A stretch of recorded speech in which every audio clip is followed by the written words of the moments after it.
Dzisiejszy nasz spacer rozpocznie się trochę nietypowo, ponieważ z narracją w tle, która będzie mi ułatwiać wpisywanie napisów dla Was, którzy posługujecie się innymi językami, a chcecie razem przed ekranem zwiedzać naszą małą, ale ciekawymi miejscami wielką Europę.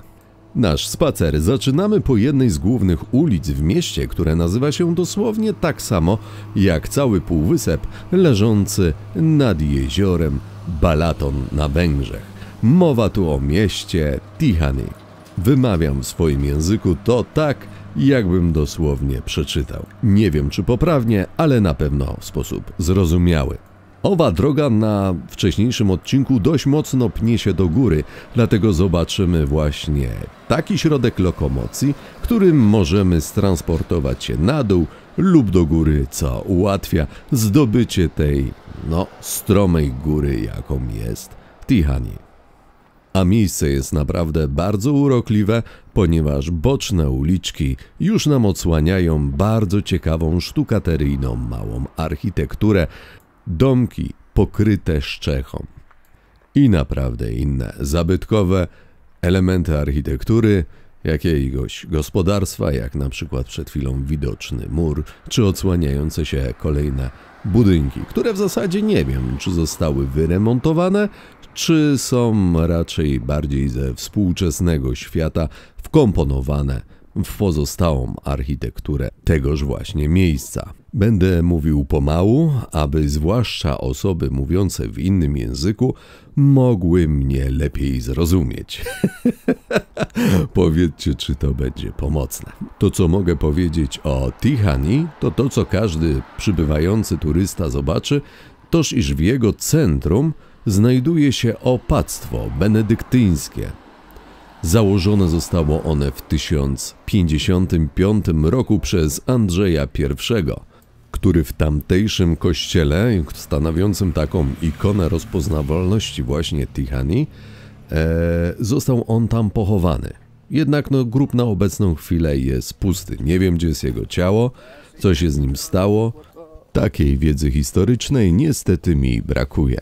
Ale coś mi podpowiada, że sam na pewno nie uciekł.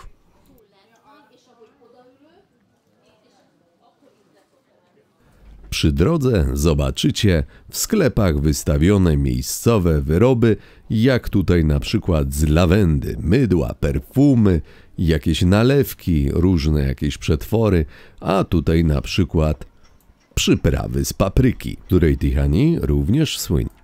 Nie wiem, czy wiecie, ale właśnie tutaj, w tym miejscu, chyba właśnie w tym opactwie benedyktyńskim, w 1921 roku król Karol IV spędził ostatnią noc przed udaniem się na wygnanie. Spędził tutaj właśnie węgierski król ostatnią swoją noc. Gdy pan od historii zapytał się dzieci, czy są jeszcze w tej kwestii jakieś pytania, dzieciak podniósł rączkę i zapytał, tak, czy król się wyspał. Po prawej widzimy bardzo słynny domek, którego elewacja jest obwieszona papryczkami. Właśnie ten domek stał się drugą praktycznie ikoną po zakonie benedyktyńskim, po tym kościele, na wszystkich wizytówkach czy przewodnikach po Tihany. Jak widać, wyroby regionalne i oczywiście papryki wiszące całymi pękami, które można tutaj oczywiście sobie zakupić. Jest to takie nietypowe przyozdobienie, które odznacza się nie tylko w tym mieście, ale ogólnie też pierwszy raz coś takiego widziałem, więc nie dziw, że stało się ten domek tak rozpoznawalny. Widoczna fontanna, raczej wodospad, to współczesna dobudówka przed schodami, które prowadzą do właśnie ikony Tihany, czyli do kościoła opactwa benedyktynów. Słynny kościół z 2 wieżami, który niestety poszedł do remontu w momencie, kiedy przyjechałem do Tihany. Nie dałem rady wejść we wszystkie uliczki, ale tutaj, gdzie mogłem, postanowiłem przejść, aby wam pokazać, jak to miejsce, że na przykład z tego punktu, jak się dobrze orientuję, odjeżdżają właśnie te wagoniki, którymi można dostać się na dolne partie Tihany, gdzie można zostawić samochód na jakichś większych parkingach, które, jak dobrze kojarzę, gdzieś tam się w połowie góry znajdują. Jak widzimy, znajduje się tu taki ryneczek, który jest bardziej taki współczesny, ale kiedy odwrócimy się do tyłu, to rzut okiem na opactwo benedyktyńskie, zobaczcie, jakiego rodzaju architektura nam się odsłania. Widać, że to są bardzo stare gospodarstwa, które zajmowały się tutaj uprawą na przykład chyba winorośli. Przepiękne kadry można uchwycić wśród tych kamiennych murów i nietypowej zabudowy. Ale dobrze, wyprostujmy kręgosłup i wróćmy tą samą drogą, ponieważ nie ma tu jak gdyby inaczej stąd wyjść, a musimy iść dalej i w ten sposób wychodzimy na wprost właśnie omawianej ikony Tihany, czyli dwóch wież kościoła, opactwa benedyktyńskiego, do którego tak często powracam i zaraz u niego podnóża ten domek obwieszony garściami, pękami tej czerwonej papryki. Wszędzie piękne kwiaty. Na każdym kroku czeka nas naprawdę zachwyt. Dodam tylko tyle, że idąc prosto tą ulicą dalej, są również parkingi płatne, takie przy ulicy, dla samochodów osobowych. Więc jeżeli ktoś by chciał oczywiście tutaj dojechać na górę, nawet mamy tu znak teraz po prawej stronie, gdzie znajdziemy owe parkingi. Więc tutaj na samą górę można też wjechać i w przypadku, gdyby się miejsce nie znalazło, to wtedy można próbować już zostawić samochód trochę niżej.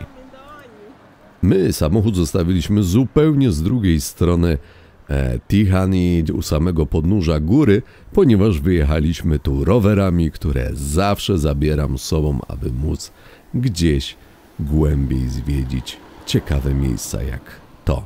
Bo nogi naprawdę nie podniosą nas aż nas tak daleko. Jak przed chwilą widzieliście, wszędzie pojawiają się te wyroby lawendowe, zapachy, perfumy, mydła i różnego innego typu wyroby lawendowe. Idziemy dalej.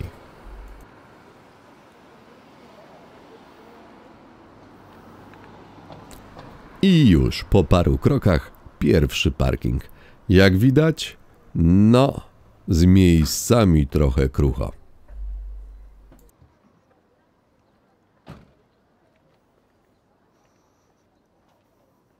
Ale jak zauważycie, znowu kolejny znak z informacją, gdzie znajdziecie parkingi, gdzie można zaparkować swój samochód. Więc ze znalezieniem, lokalizacją parkingu nie będziecie mieć problemu.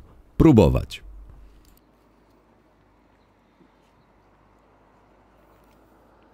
Spoglądam teraz w jedną z ulic, którą można dojść na główną zabytkową drogę prowadzącą bezpośrednio pod zakon benedyktynów w Tihany z widokiem na Balaton. Ale nie będziemy się tutaj skracać w naszej wycieczce, tylko pójdziemy dalej prosto, żeby wejść tam drugą drogą. Jak widzicie, wszędzie kwietniki. I żal mi cały czas tego psa było, ponieważ się zgubił, ale z tego co pamiętam, to właściciele się szczęśliwie znaleźli. I jak widać, nie tylko mi było go żal. Wielu ludzi śledziło jego los. Na chwilę pozostawiam was z waszymi myślami i zachwytem nad tym miejscem.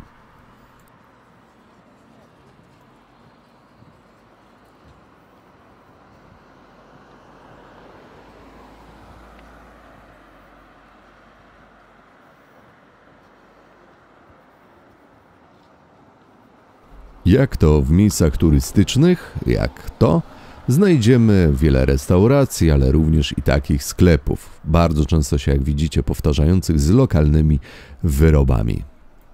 Jak tu na półkach, w większych słoikach mamy miód akacjowy, a w mniejszych lawendowy, a poniżej w koszach papryki. W tych butelkach wyżej, nie wiem czy się dobrze zorientowałem, ale to chyba było piwo nawet o smaku lawendowym. Nie piję alkoholu, więc na to nawet nie patrzyłem. Ale tak coś kojarzę, że to chyba było piwo. Mijając różne restauracje, knajpki, przychodzi mi oczywiście do głowy to, aby każdemu przypomnieć, że na Węgrzech warto spróbować bardzo znaną ich specjalność, czyli langosz. Jest to placek drożdżowy, dla mnie był to bardziej placek ziemniaczany, ale jest to placek drożdżowy przygotowywany z mąki, drożdży, ugotowanych i tłuczonych właśnie ziemniaków, cukru, mleka, oleju i soli. I to, jak kojarzę, jest smażone na głębokim oleju. Wszędzie dosłownie można dostrzec między nowymi domami stare zabudowy pokryte właśnie strzechą. Zwracajcie również uwagę na to, jakich rozmiarów są stare domy, a jakich są rozmiarów nowe zabudowy. Bo oczywiście stare domki mówię zdrobniale, bo są o wiele mniejsze, najczęściej po prostu jednopoziomowe i węższe. Przy domu winorośla. Ale jeżeli byście poszli na tyły Tihany, na tą stronę, w którą teraz jak gdyby patrzę kamerą, to znajdziecie ogromne uprawy winorośli, całe pola, całe góry. Poza tym już w samej drodze do tej właśnie miejscowości mijamy bardzo dużo pól związanych z uprawą winorośli.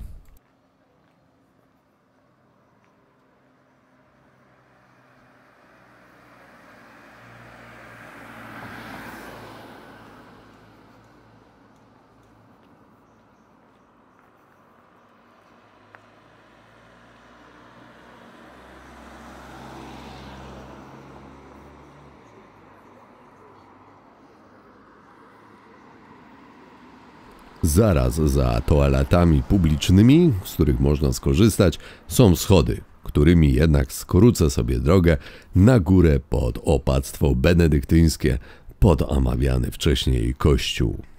I jak widać, tu również stoją samochody, bo jest opcja zaparkowania samochodu.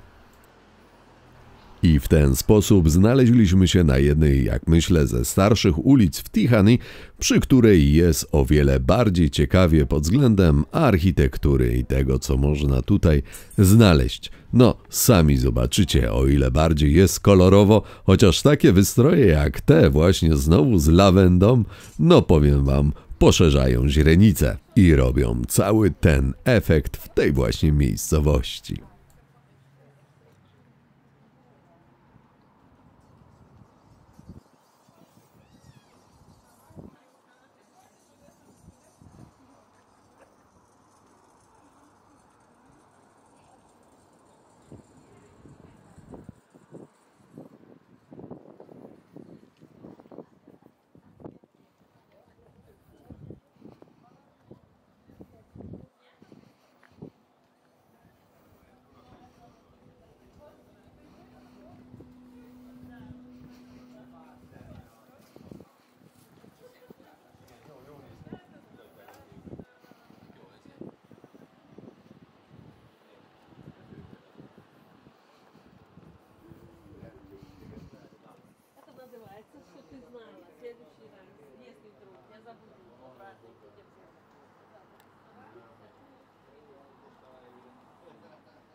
Przemierzając tutejsze regiony, warto jest zwrócić uwagę na ukształtowanie terenu, gdzie góry będą się wydawać jakieś takie czasem nietypowe, z tego względu, że są to tereny powulkaniczne, a góra, po której idziemy, w dużej mierze jest górą bazaltową, w której na jednej z jej stron, gdzieś tak po środku wysokości tej właśnie góry, znajdują się tak zwane eremy, które są pustelniami mnichów, którzy są po prostu pustelnikami.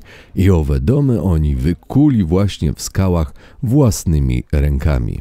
Warto to zobaczyć, bo jest to pewien ewenement na skalę europejską.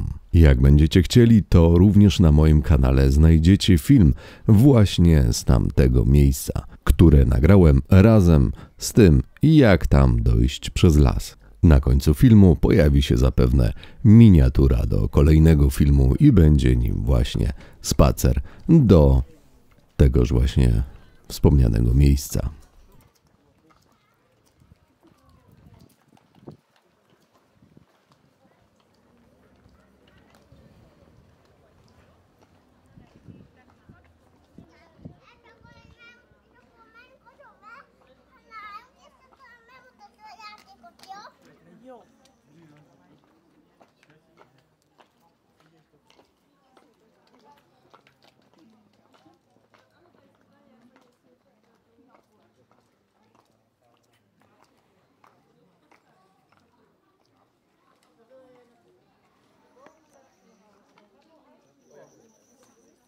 Skręcając w lewo, tak jak właśnie skręcam kamerą i pójdziemy tą drogą prosto, to trzymając się głównej drogi dojdziemy do bardzo znanej drogi krzyżowej na tym właśnie wzgórzu. Podążając dalej tą główną drogą zrobimy po prostu pętlę i trafimy tak czy siak pod kościół opactwa benedyktynów, który tutaj jest tym centrum. Jednak druga połowa tej drogi jest przepiękna, ponieważ prowadzi deptakiem nad skarpą, z której widać przepiękny lazur jeziora Balaton.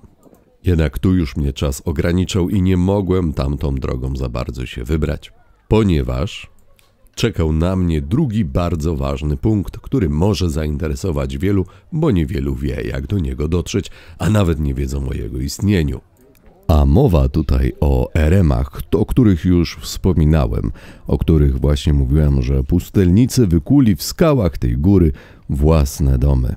Więc jeśli byłeś w tych rejonach, będziesz, zachęcam do odwiedzenia tego miejsca.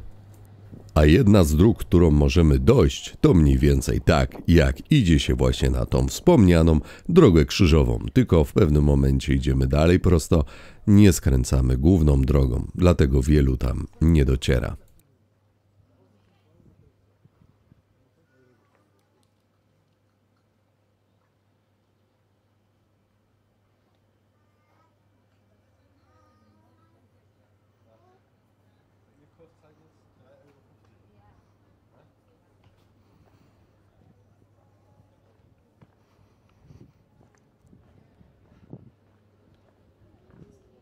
Jak widać, zabudowa na horyzoncie zaczęła się przerzadzać, a wręcz zniknęła z horyzontu, ponieważ docieramy już na szczyt góry, gdzie odsłania nam się za drzewami właśnie kościół opactwa benedyktyńskiego i skąd rozpościera się przepiękny widok na jezioro Balaton.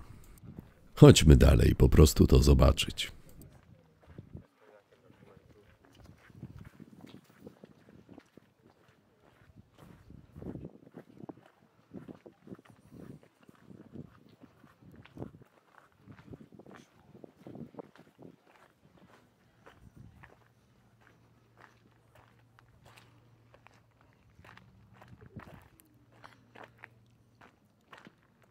Czy pamiętacie może, gdy mówiłem o tym, jak można dojść do drogi krzyżowej i że droga robi pętlę pod kościół opactwa benedyktyńskiego?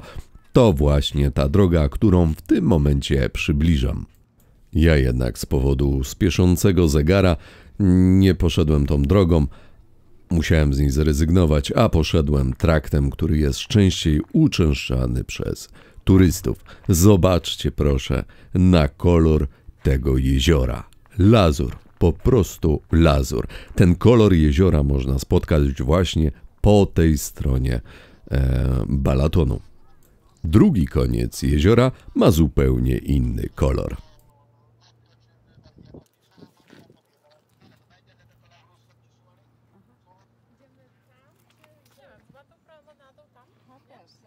Słynny kościół opactwa benedyktyńskiego, którego wizerunek znajdziemy na wszystkich pamiątkach z Tihany, czy przynajmniej na wszystkich, jest taką jego główną ikoną, jak już wspomniałem, tak naprawdę został przebudowany do widocznej formy w stylu barokowym i było to w roku 1754.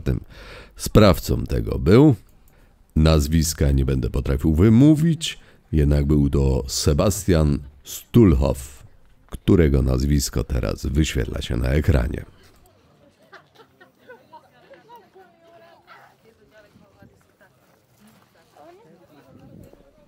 Raz jeszcze zobaczmy sobie widok na Balaton, na którym po prostu jak z obrazu olejnego żeglują sobie małe łódki z białymi żaglami. Wygląda to naprawdę prześlicznie, warto tutaj wejść, odwiedzić to miejsce i przekonać się, że samemu będzie chciało się jeszcze tutaj wrócić.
Jak zdążyłem się zorientować, to gdy pójdziemy w teren, w prawą stronę po schodach, które właśnie uciekły mi po prawej stronie kadru i są budowane, jest droga zamknięta, znajduje się tam jakiś punkt też do refleksji, do pospacerowania, taki mini park i nie wiem, czy tam nie była droga krzyżowa.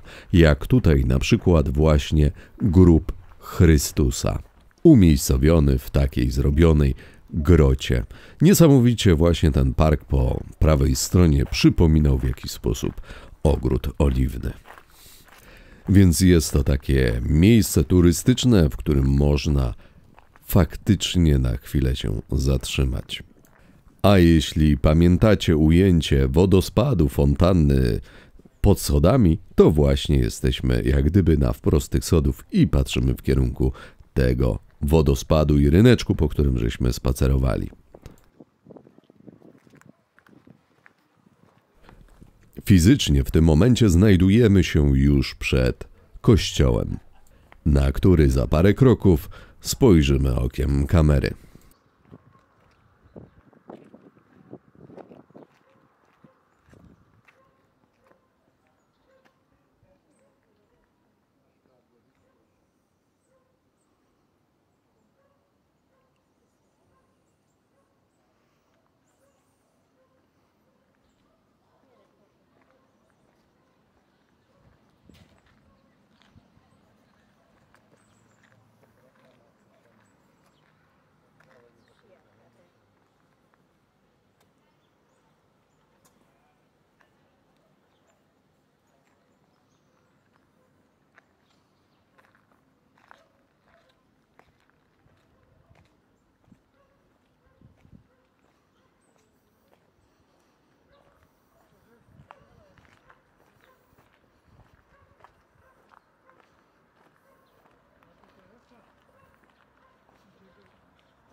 To, co mnie zatrzymało w tej restauracji, to fenomenalny widok przez ogromne szyby, widok na jezioro Balaton.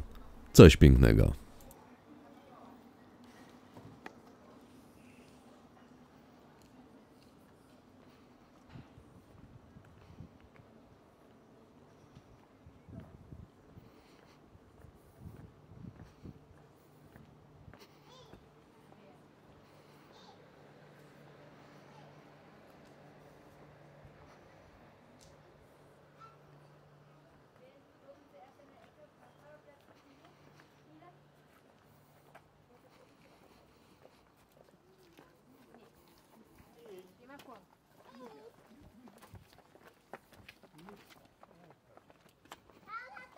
Was meinst du, Mama?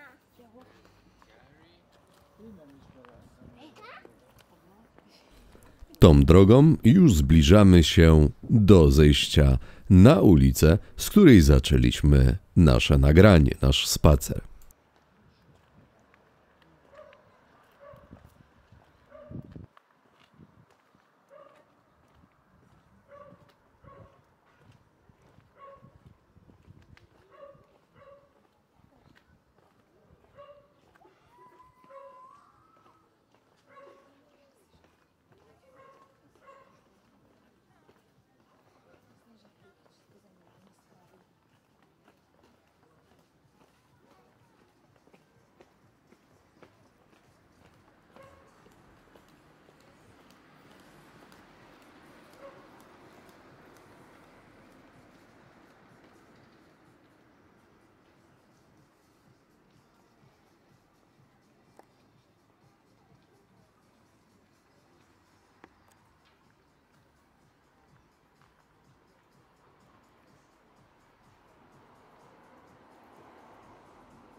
Bardzo mi miło, że dotrwaliście do tego momentu, tego spaceru i zapraszam Was oczywiście na kolejny film, który pokazuje, jak dochodzimy z góry Tihany do eremów, pustelni dawnych pustelników, mnichów ze wschodu.